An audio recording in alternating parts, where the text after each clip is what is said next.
partir desses conceitos, que eu, por enquanto, só falei aqui de conceitos, né? Agora vamos falar sobre coisas mais concretas. O que o Ministério faz para atender esses requisitos, né? E dentro de uma conjuntura, que é a conjuntura, o atual estágio de desenvolvimento do país, o atual estágio de desenvolvimento, de modernidade da sociedade brasileira, quais são as demandas que a conjuntura impõe e projeta sobre essa política, né? Então, tem dois aspectos. Um aspecto é para definir uma política, um aspecto estratégico, de visão de longo prazo, onde é que se quer ir, que missões a gente tem que atribuir aos vários agentes, o que a gente tem que estimular na atividade deles, mas também temos que ver o que é o momento, o que o momento exige, qual é a nossa capacitação nesse momento que a gente precisa.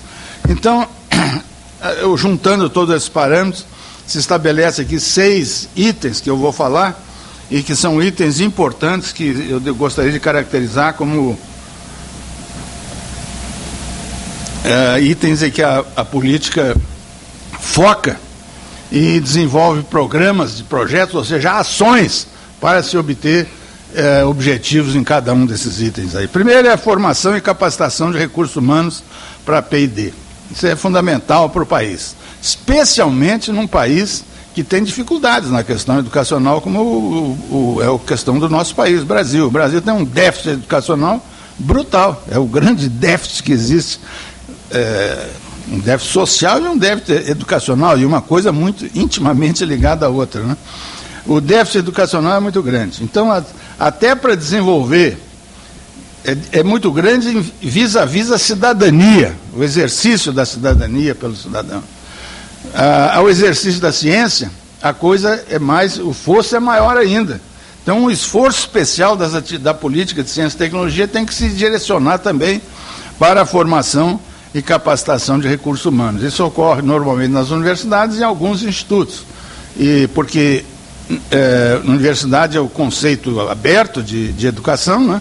Mas nos institutos também, como eles estão direcionados em determinados objetivos, em determinados focos, uma excelente maneira também de se aprender, se educar, é treinamento no trabalho, né? Fazendo as coisas você também aprende, talvez essa seja uma maneira a mais importante da gente aprender, não é? Então, a formação de recursos humanos merece toda a atenção de uma política de ciência e tecnologia. Isso, no Brasil, é executado por programas do Ministério da Educação e do Ministério da Ciência e Tecnologia em conjunto.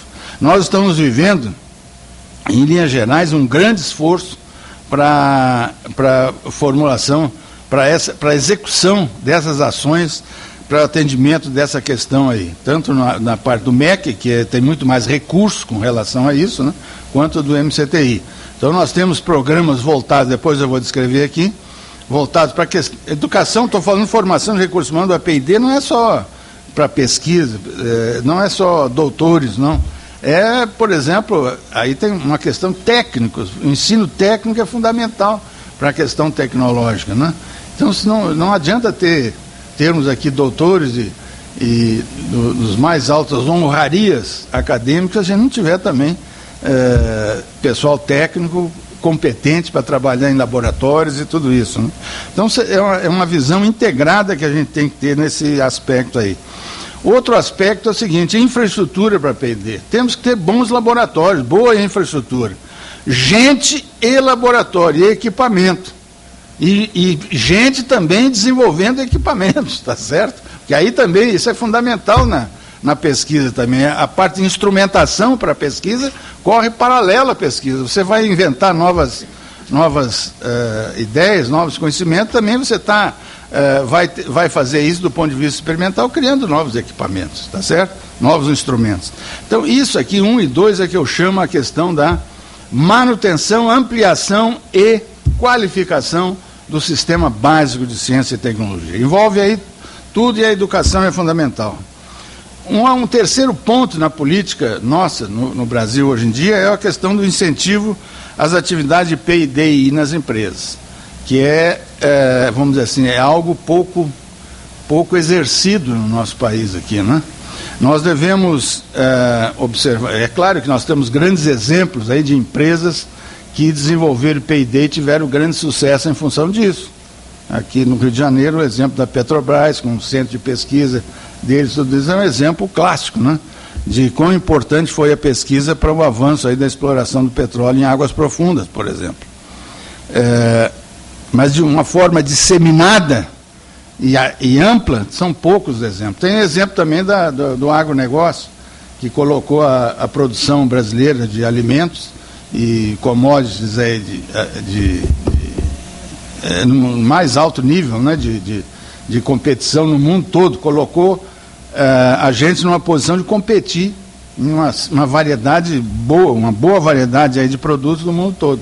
O trabalho da Embrapa, se organizando tem também o exemplo e organizando toda uma estrutura de universidades em torno dela, né? E transformando esse conhecimento entrando nas fazendas e treinando e dando condições às empresas agrícolas, né, e pecuárias a desenvolverem produtos competitivos, né? Então são belíssimos exemplos de inovação. Tem também o caso da indústria aeronáutica, né, que a partir de uma instituição de P&D, que é o nosso Centro Tecnológico Aeroespacial lá, né, eles conseguiram também achar um nicho no mercado global e competir. Tem outros, eu estou citando aqui 3 exemplos aqui de empresas estatais, vamos dizer assim, né? Por que isso? Por que aconteceu isso? Porque aconteceu o seguinte, que eu acho, essa é a minha visão, no processo de industrialização do país, o processo de industrialização do país, no pós-guerra, ele se desenvolveu em paralelo com o processo de construção desse sistema de ciência e tecnologia que eu estou falando. Foi mais ou menos a época dos anos 40, 50 até agora que se desenvolveu o sistema de ciência e tecnologia e se desenvolveu também a base industrial brasileira. Só que, à exceção de alguns exemplos, que eu já citei alguns aqui, depois vou citar um exemplo importante também na área privada, porque também existem exemplos bons na área privada, mas esses processos se desenvolveram paralelamente, porém eram 2 mundos separados. Pela própria, não sei, eu não sou economista, mas a estrutura do sistema aí do modelo de substituição de importação, as empresas estabeleciam aqui o capital nacional, o capital internacional, ninguém não tinha demanda nenhuma por tecnologia. Tinha uma certa reserva de mercado, está certo, que eles tinham lá o mercado disponível e assim se desenvolveu o nosso sistema industrial. Demanda de tecnologia é muito pouco. Esses exemplos que eu citei aqui são exemplos de setores que eram considerados estratégicos do país e onde predominava, especialmente dessas empresas estatais, uma visão estratégica. Petróleo era crucial para o país, então tem que ter essa preocupação com toda a cadeia, não é? E a mesma coisa o mundo agrícola, agropecuária, a nossa grande tradição, também tinha que ter a cadeia completa aí a visão dos governos que, no caso aí foi o governo militar, né, nos anos 70, o senhor Ernesto Geisel, que estimulou essa criação da Embrapa. E com visão de colegas nossos, como o nosso amigo Alisson Paulinelli, por exemplo, visões extraordinárias, né, da importância que era a pesquisa para a produção no país. Então, são a questão aeronáutica também, a Força Armada também, a Força Aérea, né, que tinha essa visão estratégica, que estimularam, então, essa questão de fazer P&D e organizar a cadeia, uma cadeia de produção onde a P&D era essencial. Mas isso não aconteceu de modo geral na indústria, pelo contrário. Então os 2 mundos são quase separados com raríssimas exceções. Eu quero falar ainda uma grande exceção que ocorreu aí na área de TI. A inflação que nós vivemos aqui, terrível inflação, proporcionou ao Brasil a desenvolver um sistema de gestão financeira sem igual no mundo, tá certo? Nós tivemos um grande sucesso no desenvolvimento de usar a tecnologia da informação para desenvolver um sistema de gestão financeira. E foi iniciativa privada, bancos, tá certo? Então, havendo condições, o que esses exemplos mostram aí é o seguinte, que você tem condições nós temos capacidade de fazer. havendo uma conjuntura de econômica, de política, de visão política que crie condições positivas, a gente tem condições de dar resposta. Tem esses exemplos aí, tem mais outros exemplos também, mas não é esse o objetivo da palestra, né? Mas eu quero então dizer o seguinte, que esses exemplos só mostram o seguinte, nós não resolvemos o nosso problema de incorporar efetivamente ciência, tecnologia e inovação na atividade produtiva. Mas esses exemplos mostram que a gente pode fazer. Se a gente tiver uma posição política de que isso é importante, nós temos condição de fazer. Bom, eu estava falando sobre o item 3, né?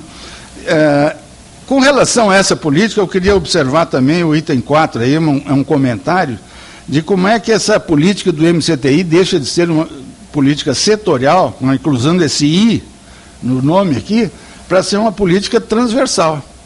Nós passamos obrigatoriamente a fazer parceria com todos os setores do governo onde a incorporação do conhecimento científico é crucial. E não só do governo, da sociedade em geral, né? O número 5 é outra questão, um grande desafio que nós temos também no país, que é o seguinte, são duas... nós queremos desenvolvimento sustentado, né? Então, tem dois aspectos que são muito importantes nessa questão de sustentabilidade do investimento, além de outros, é claro. Mas uma questão é o seguinte, como usar a biodiversidade? Como usar a biodiversidade usando efetivamente, do ponto de vista econômico, sem destruir, né? Ou seja, como é que nós vamos usar os nossos recursos naturais sem destruí-los? Ciência é fundamental para isso. Há um reconhecimento na nossa política que ciência é fundamental para isso. Nós temos que ter... e normalmente a biodiversidade está associada também com regiões do país. Por exemplo, a Amazônia verde, a Amazônia azul, o oceano, né? Então são áreas que a gente tem que entrar e tem que entrar sabendo onde está entrando, tendo conhecimento científico dos sistemas que estão envolvidos lá, ecossistemas, para não destruí-los, né? E tem no desenvolvimento regional, não só está associado com essas duas grandes regiões, mas o desenvolvimento regional tem as grandes diferenças também de desenvolvimento das várias regiões do país. E se você quer sustentabilidade, você tem que, socioeconômica, você tem que tratar disso. Além da questão da inclusão, né? Essa é uma política também do governo que corre paralelo com essa questão da política de ciência, tecnologia e inovação, e é mais importante até, porque é mais urgente, né, para a inclusão social dos desassistidos. E por último eu quero comentar também sobre áreas estratégicas agora do ponto de vista, ambos do ponto de vista estratégico geopolítico, como também do estratégico de desenvolvimento econômico, das oportunidades para o desenvolvimento econômico, né? Então, essa mais ou menos a minha palestra vai versar sobre isso aí.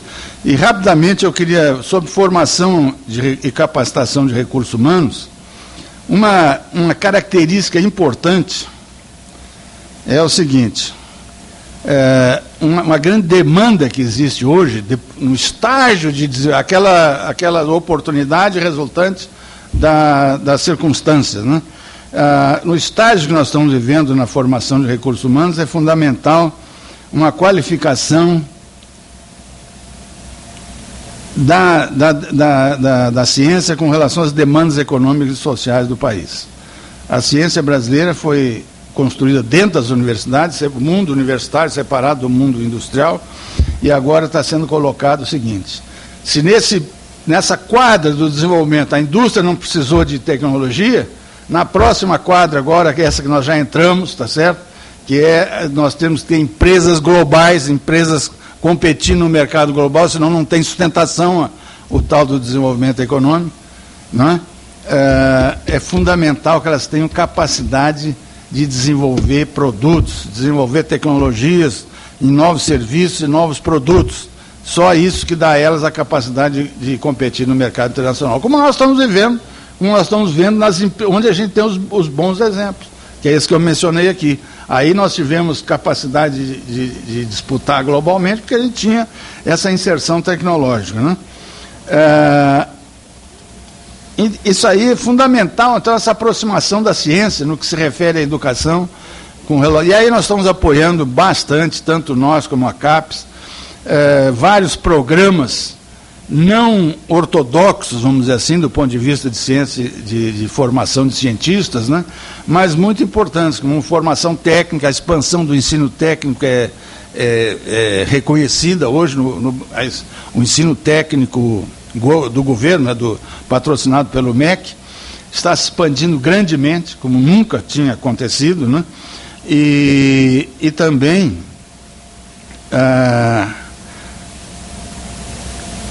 de formas não tradicionais. Por exemplo, nós temos, eu vou falar aqui depois, não vou adiantar as coisas, senão eu vou acabar me perdendo aqui. Mas um outro aspecto, então a aproximação da ciência, da formação, qualificação dos cientistas e das pessoas formadas em ciência com as demandas econômicas e sociais do país é um item que tem que ser perseguido nessa política. Um outro é o seguinte: aumentar objetivamente aquilo que nós estávamos discutindo lá, o número de pessoas formadas em engenharia, matemática, ciências naturais, e abrir aos alunos as perspectivas do empreendedorismo. Tudo isso complemento ao item anterior aqui, né? Por quê? Veja, o professor Lindolfo é testemunha. As primeiras áreas a serem abertas aqui na pós-graduação foram essas áreas de ciências naturais, engenharia, biologia, etc., matemática, física. Mas foi impressionante como é que as ciências sociais, avassaladoramente, está andando, nada contra as ciências sociais, mas avassaladoramente elas tomaram conta e acabaram suplantando todas essas duas questões. Você vai dizer, não, isso é demanda da sociedade? Não sei, porque a demanda para a engenharia foi baixa durante muito tempo, mas também é baixa para as ciências sociais. Talvez isso seja uma vocação cultural do país. O país culturalmente, eles têm se demonstrado avesso às atividades de ciência fundamental, e também as atividades da ciência da engenharia, de um modo geral. E isso a gente tem que vencer. Se a gente quer produzir desenvolvimento com capacidade de inovar, nós temos que vencer esse preconceito. Nós temos que mudar a coisa. Na história do Brasil, vários grandes brasileiros tentaram mudar essa visão. Eu me lembro de um que é simbólico, que é o Barão de Mauá, o Visconde Irineu Evangelista de Souza, sei lá qual era o título dele. Ele tentou mudar um paradigma industrial no país. Teve como patrão, numa empresa comercial no Rio de Janeiro, um inglês que sabia o que estava ocorrendo na Inglaterra, que ensinou a ele que agora existia uma revolução industrial que estava em pleno curso, que a coisa mudaria. Ele não conseguiu vencer o tradicionalismo da sociedade escravagista de então. Está entendendo? Ele foi derrotado, apesar de ser